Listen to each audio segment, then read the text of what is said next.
The silence in this penthouse isn't empty. It's heavy. It's a physical weight that sits on my chest from the moment I wake up until the moment I close my eyes. It smells like expensive cologne and the faint, bitter scent of old secrets. Tonight, the city lights are blurred by the rain, turning the world into a smear of cold neon. I am standing by the floor-to-ceiling window, watching the droplets race down the glass, when I feel him enter the room. I don't have to turn around. I know the vibration of his footsteps. I know the way the air shifts when Silas Vane is near. It becomes colder, thinner, harder to breathe. He stops behind me. He doesn't say a word. He just stands there, a shadow against the light of the hallway. I can feel the heat radiating from his body, a sharp contrast to the ice in his eyes. Slowly he reaches out. His hands find my waist, his fingers long and strong, digging slightly into the silk of my gown. My breath hitches. I should pull away. I should remember that this touch is a lie. But I am weak. I am so hungry for him that even a lie feels like a feast. He leans down, burying his face in the crook of my neck. He inhales deeply, and for a second I feel a spark of hope. Maybe tonight he sees me. Maybe tonight I am the one he wants. But then he whispers, his voice a broken rasp against my skin. You smell just like her. The hope dies, replaced by a cold, familiar iron in my gut. He isn't holding me. He is holding a memory. He is using my body to conjure the ghost of Isabella, the woman who took his heart and smashed it into 1,000 pieces before walking out of his life. I am trapped in this luxury. I am the wife of a billionaire, living in a palace of gold and glass, but I am nothing more than a living, breathing memorial. I feel a crushing guilt every time I lean into him, knowing that I am participating in my own erasure. I am obsessed with the way he looks at me when he's half asleep, because in those moments of blurred reality, I can pretend that the love in his eyes is meant for Maya. I am a placeholder, a bandage on a wound that refuses to heal. And the most terrifying part? I've started to love the pain because it's the only thing that connects me to him.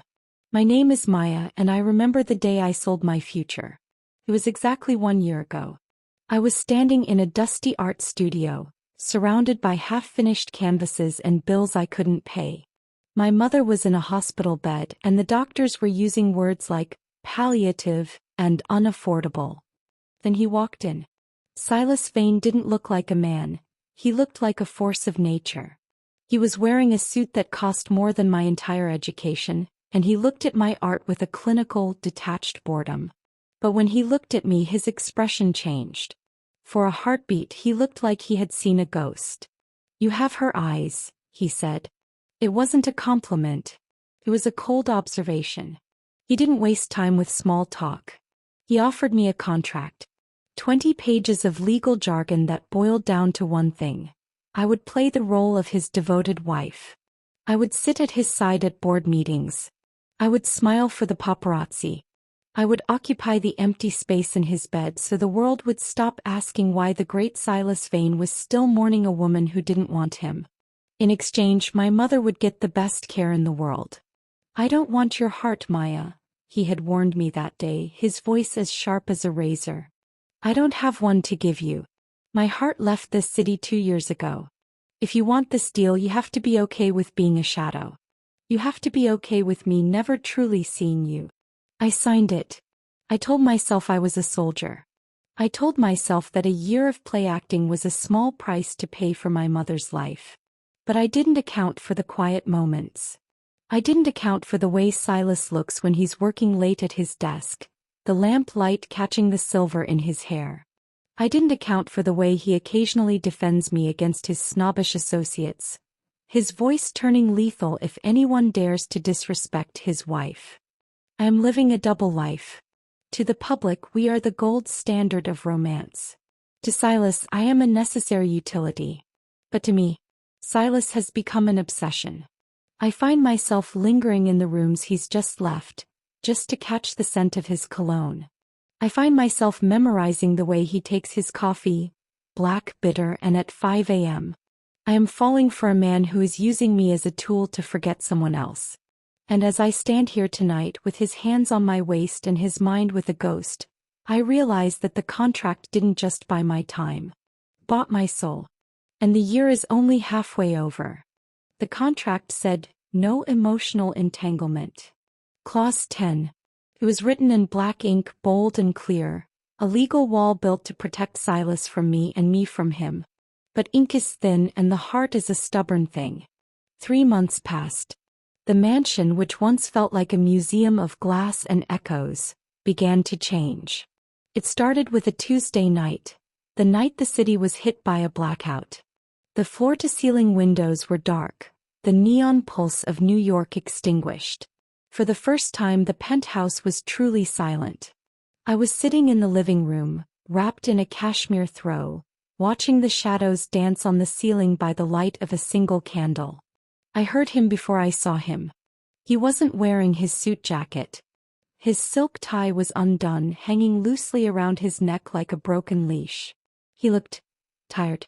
Not the professional exhaustion of a billionaire, but the bone-deep weariness of a man who had been running from himself for years.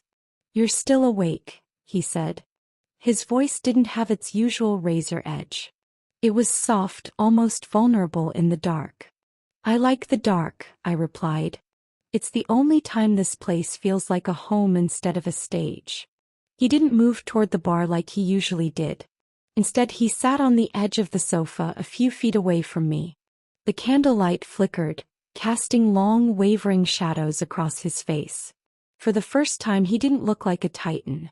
He looked like a man. "Isabella hated the dark," he whispered.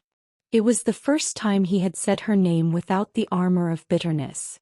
"She used to say that the dark was where the truth lived, and she hated the truth." "And what is the truth, Silas?" I asked, my heart hammering against my ribs. He turned his head to look at me. In the dim light, his eyes weren't charcoal. They were liquid mercury. He reached out, his hand hovering in the air between us before he finally let it rest on my cheek. His palm was warm, his thumb grazing my lower lip. "The truth," he murmured, "is that I haven't slept a full night in 2 years. Till you moved in. I hear you moving in the next room, Maya. I hear the way you hum when you're painting. It's the only thing that quiets the noise in my head." He leaned in. It wasn't the desperate, ghost-seeking kiss of the opening. It was slow. It was a question. It was the sound of a wall crumbling stone by stone. When his lips met mine, he didn't taste like scotch and iron.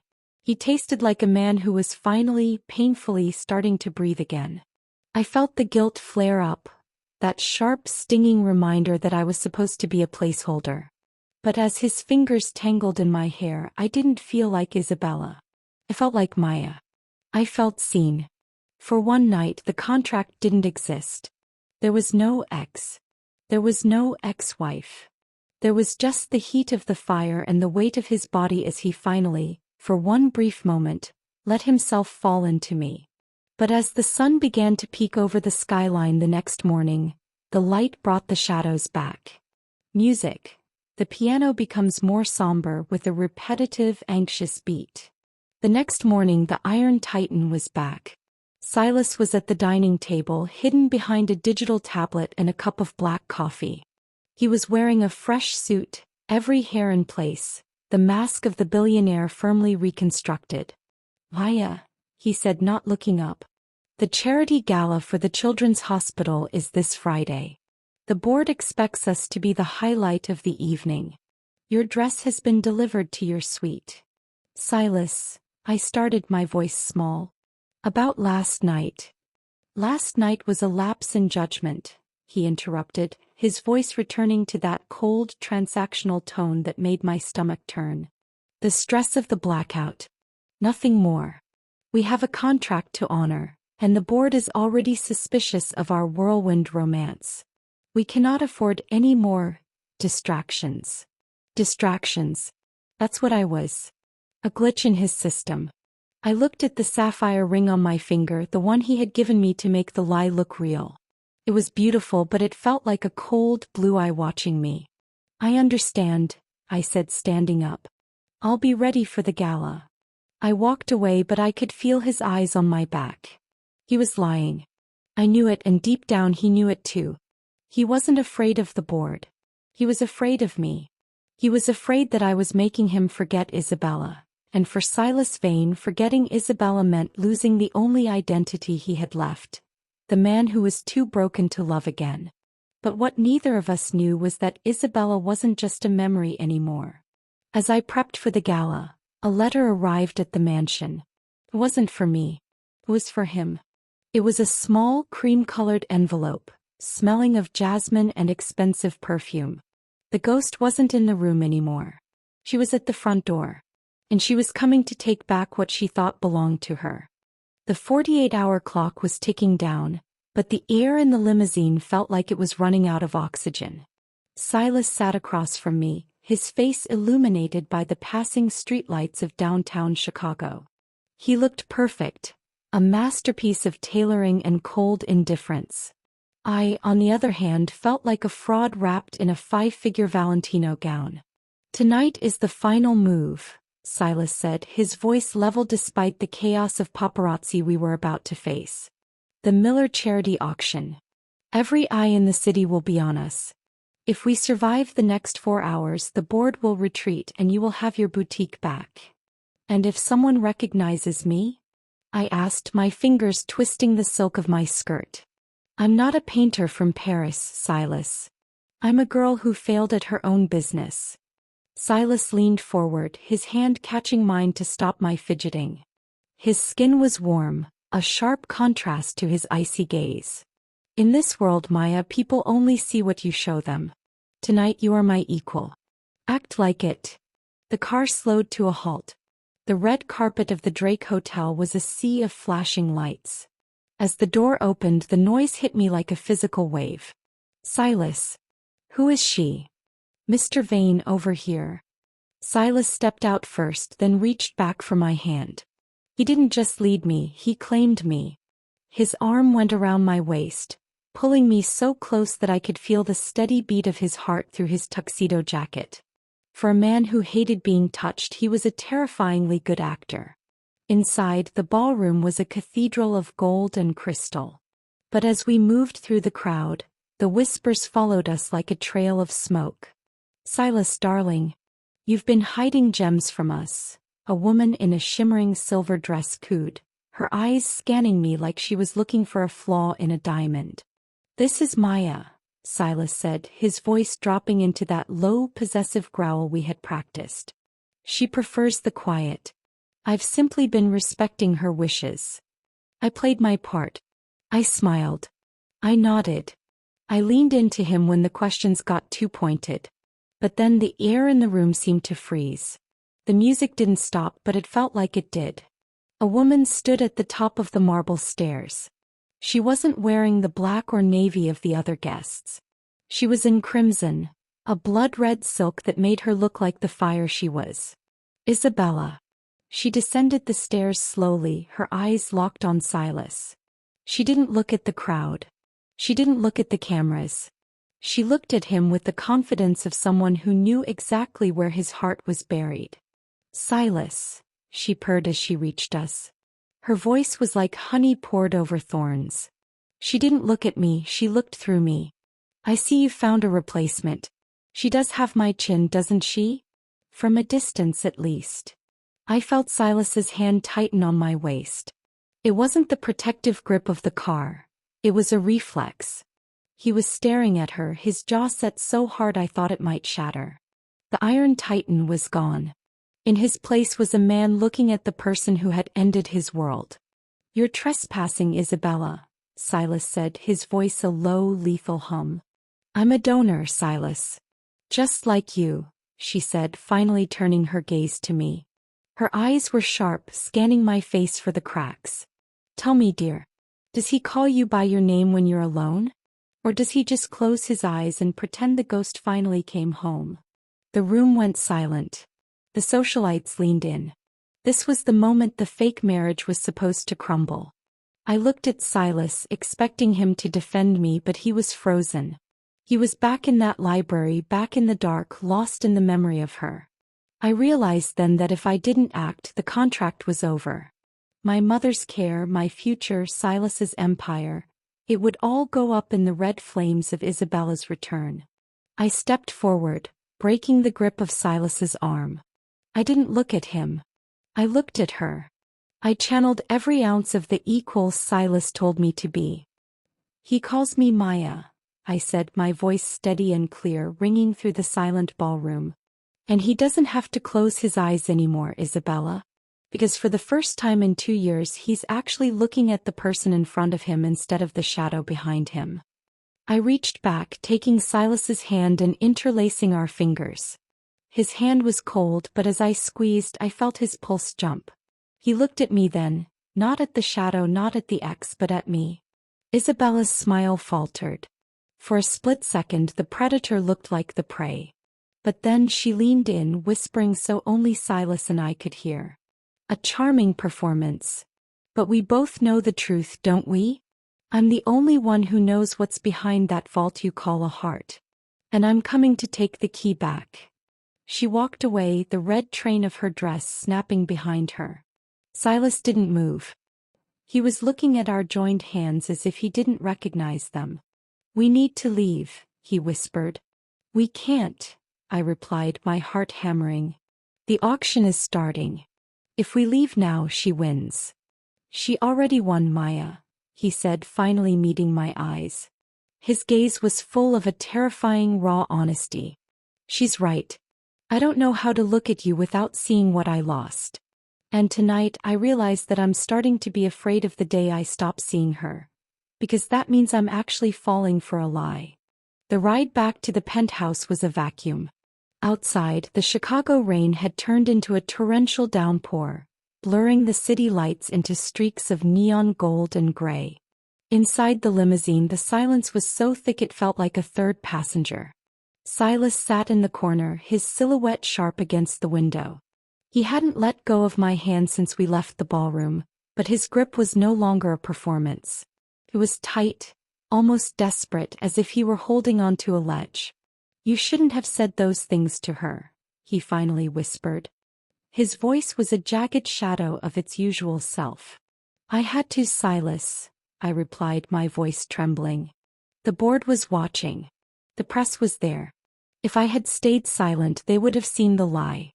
They would have seen that I was just a ghost in a Valentino dress. Silas turned his head slowly.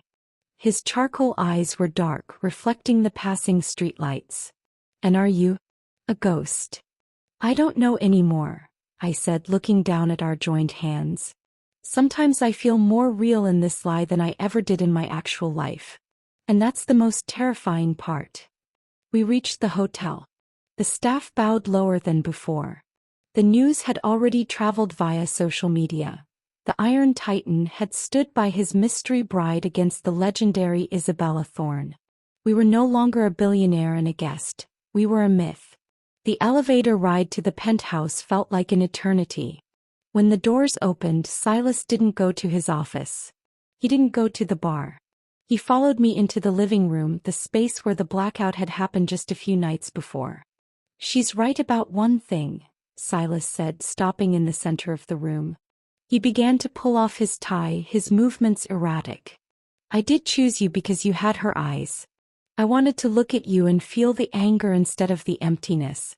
I wanted to use you as a shield against the memory of what she did to me.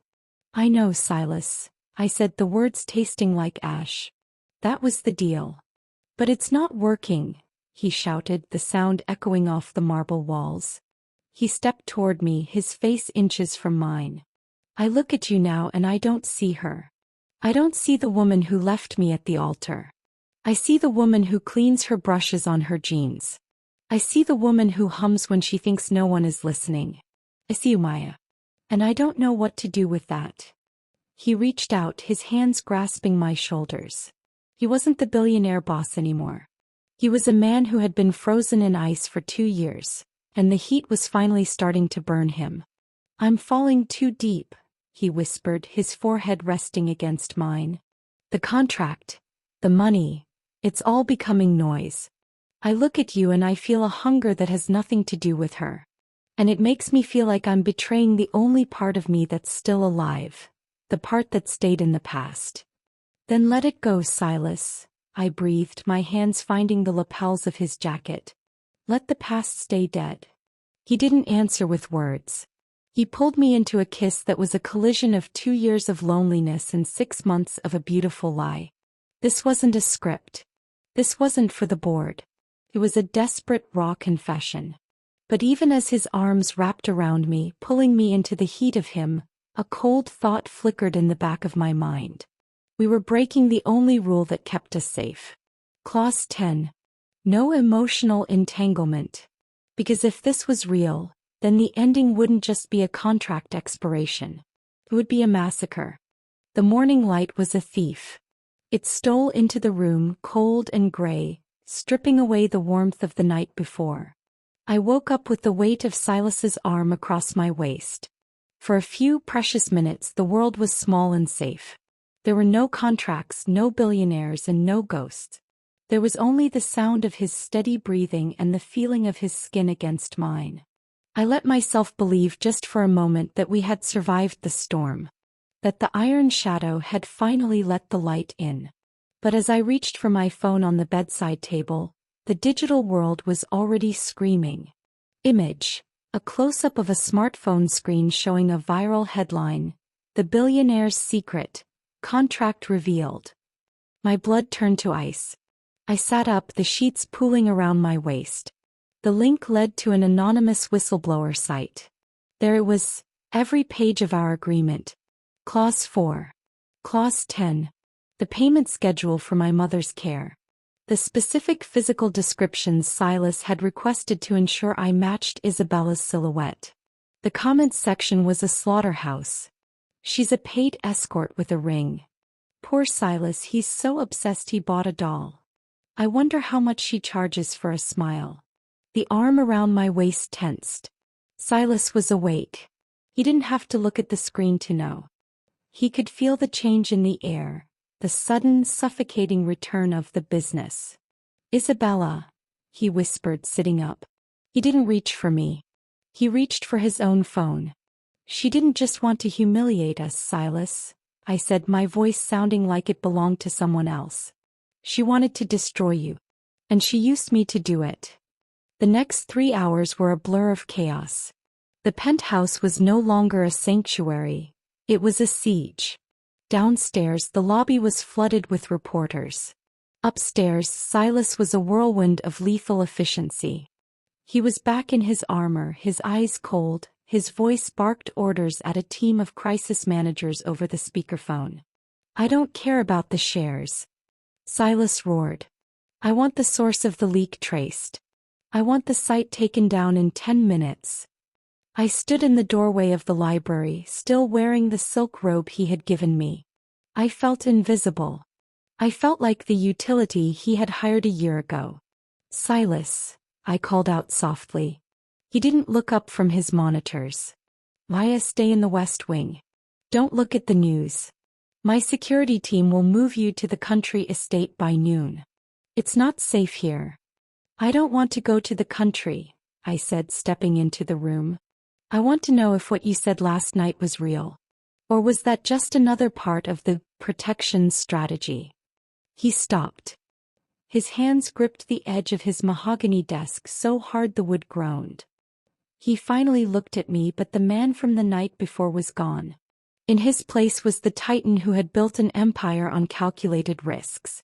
"Last night was a mistake," he said, the words hitting me like physical blows.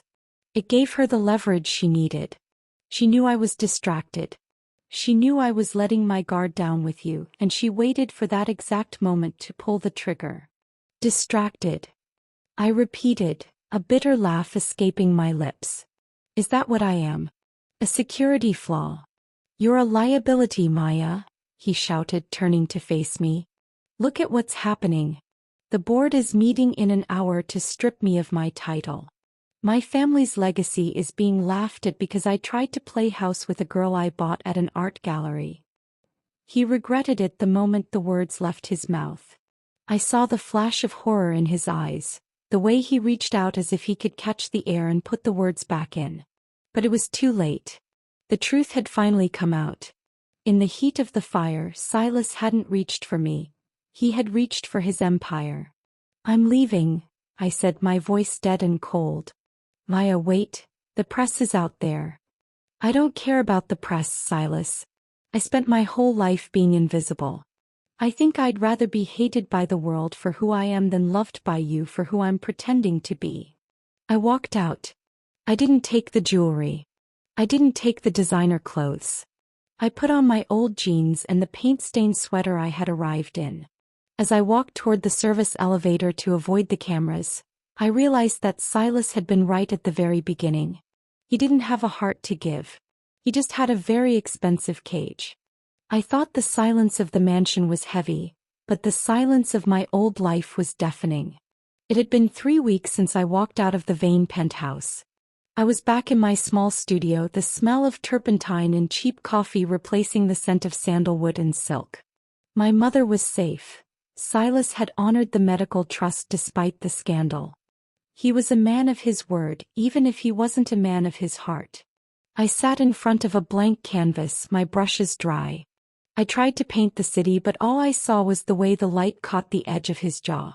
I tried to paint the ocean, but all I saw was the charcoal gray of his eyes. I was free, but I was haunted. I had left the ghost of Isabella behind, only to realize I had become a ghost myself.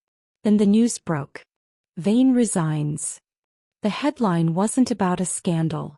It was a statement. Silas Vane had called a press conference. He didn't hide behind lawyers. He didn't issue a cold PR statement. He stood in front of the world, stripped of his title, and he did the one thing he had never done in his entire life. He told the truth.